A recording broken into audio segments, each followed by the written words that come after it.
Bueno, está con nosotros el doctor Ayravedian. ¿Cómo le va, doctor? Buen día. ¿Qué tal? ¿Cómo están? ¿Cómo está usted? Buen día, doctor. Usted sabe que hay miles de sentencias que se dictan en la Argentina y en cada uno de los países del mundo donde funcionan los tribunales de justicia. A mí me interesan las sentencias de los casos penales. En los casos penales hay una diversidad tal de opiniones que uno parece ingresar en una especie de selva, donde tiene que empezar a encontrar el camino para salir de esa trampa que significa la selva. Los criterios de los jueces, los prejuicios de los jueces, los argumentos de los jueces y el pensamiento que guía a los jueces.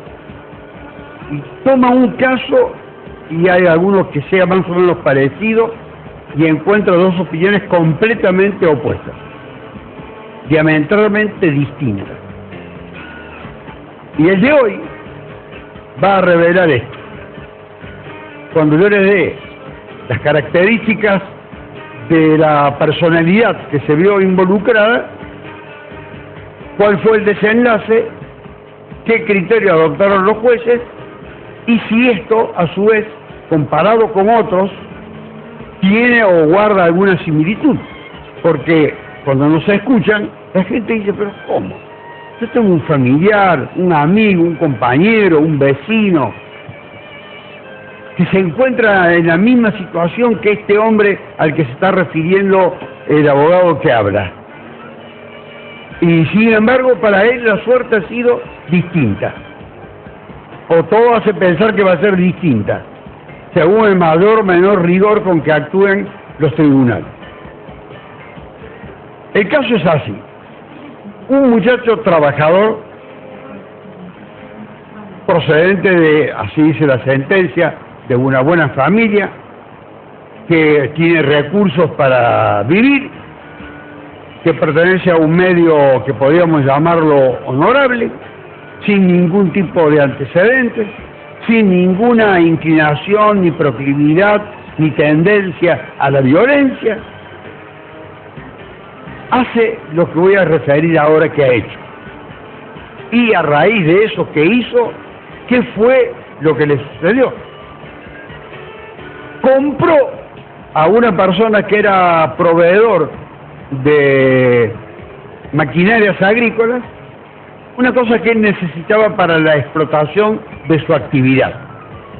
Y se fijó el precio, y el pago del precio y el modo de pagarlo, con un adelanto a título de seña y después una especie de financiación en cuotas. El vendedor fue incumpliendo esta obligación y fue prolongándola en el tiempo. Y la persona que le había comprado, que no le sobraba el dinero, pero estaba en condiciones de haber hecho el aporte que fue obligado a hacer, se lo requería, se lo reclamaba. Y el vendedor, evidentemente, lo estaba engañando, porque no estaba en condiciones de darle lo que él se había comprometido a entregar. Así que finalmente se encontraban en una estación de servicio. Esto ocurrió en el sur de la provincia de Córdoba, en el extremo sur, a casi 400 kilómetros de donde estamos haciendo el programa, en la zona de la justicia de Río Cuarto. Así lo citaban en una estación de servicio, en otra, y nunca se ponían de acuerdo. Final. Un día se juntan en el automóvil de la persona que había hecho la adquisición, que es el protagonista de la historia,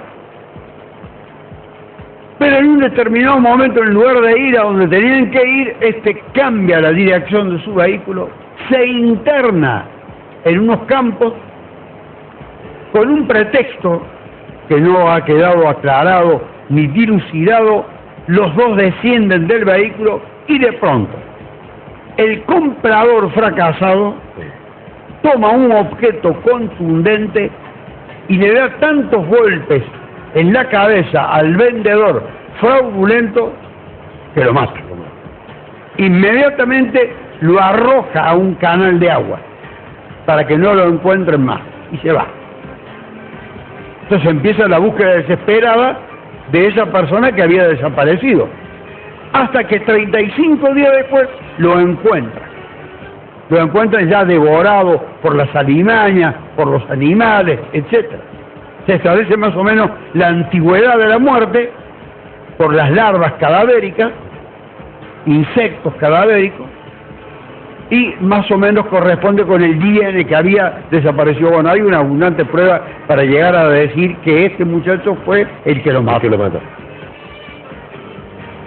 Había generado una gran angustia en la familia del desaparecido. 35 días de búsqueda, toda la policía involucrada en la cuestión. Y el dolor de los familiares del vendedor, que por supuesto que si era un tránsfuga, la familia no tiene por qué pagar las consecuencias de su incumplimiento. Lo cierto es que el matador guardó un total silencio. No está obligado, aclaro, ni a confesar, ni a revelar qué era lo que había hecho, ni a dónde estaba esa persona, ni orientar a nadie, porque él se coloca en la posición de alguien ajeno y desvinculado de él. Así es que lo juzgan y lo condenan. Cuando uno lee la sentencia que se refiere al monto de la pena, parece que estuviesen hablando de un santo, de un virtuoso, de un hombre que tiene todas las bondades del universo. El tribunal tenía una escala para imponerle como castigo de 8 a 25 años. Eso se llama homicidio simple, sin atenuantes ni agravantes. Muy bien, dice. Este joven no tiene inclinaciones a la violencia. Recuerden los golpes que le pegó y cómo lo hizo desaparecer a la víctima. No es un sujeto antisocial. 35 días de incertidumbre para la familia del muerto. Tiene cómo sostenerse económicamente. Procede de una muy buena familia.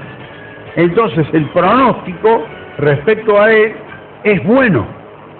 Se va a reinsertar en el futuro en la sociedad y va a ser un elemento útil. Así que abramos los brazos fraternalmente, recuperemos a este muchacho que simplemente y solamente mató a otro. Terminó con la vida de otro porque el otro era un estafador, un timador, un tipo que lo había engañado. Por una suma casi irrisoria. Quizá para él era importante. Bueno, no importa. El valor en juego era de 5.000 pesos. De queda claro. Entonces cuando uno lee esa sentencia con esos argumentos, donde hay una valoración del matador que es impropia de un pronunciamiento, es decir, uno tiene que tener en cuenta los aspectos a favor y en contra, tiene que enunciarlo. Para fundamentar una pena, usted dice, le pongo tanto, tiene que decir, ¿qué cuento a favor y qué cuento en contra? Hay dos artículos del Código Penal que lo obligan a eso: la educación, el trabajo, la falta de antecedentes, el modo del hecho, el modo de ejecución del hecho, que era cruel, muy cruel, el lugar, sí, a traición, premeditado, muy elaborado, no es un agravante, pero es premeditado, pero no es un agravante dentro de la ley. Antiguamente lo era, actualmente no lo es. Siempre iba acompañado de la premeditación, de la elaboración de un tipo que elaboraba un cuadro delictivo y trataba de matar sin correr riesgo a traición, cosa que ocurrió en este caso. Bueno, de 8 a 25 años, vayan pensando ustedes, con lo cual yo termino, cuál es la pena que le pudo haber puesto el tribunal que lo coronó casi como una persona a la que, no digo que hay que imitar, de ninguna manera estoy diciendo eso que diga el tribunal. 8 años y 6 meses de prisión. De la mínima. Prácticamente le puso el mínimo de la pena. Con argumentos que en cierta manera discriminan a otros, digo, que no están en su misma condición o estatus social, o Exactamente. ¿Qué papel juega ahí también el sentido común, digamos, por parte de quien... No hay sentido No hay común. sentido. Por eso digo, no Hay. debería verlo. En los fundamentos no hay sentido Ujú. común. Lo que tiene que, cada persona que juega tiene que tener un sentido común, un sentido lógico, una representación del mundo, de qué vale la vida y cuál es el motivo determinante del hecho. Es muy grave ese hecho. Y es ínfima la pena. La pena. En menos de 5 años ese hombre está En libertad. en libertad. En condición de ser útil a la sociedad. En condiciones de brindarle a la sociedad todo su espíritu caritativo, solidario y de trabajo.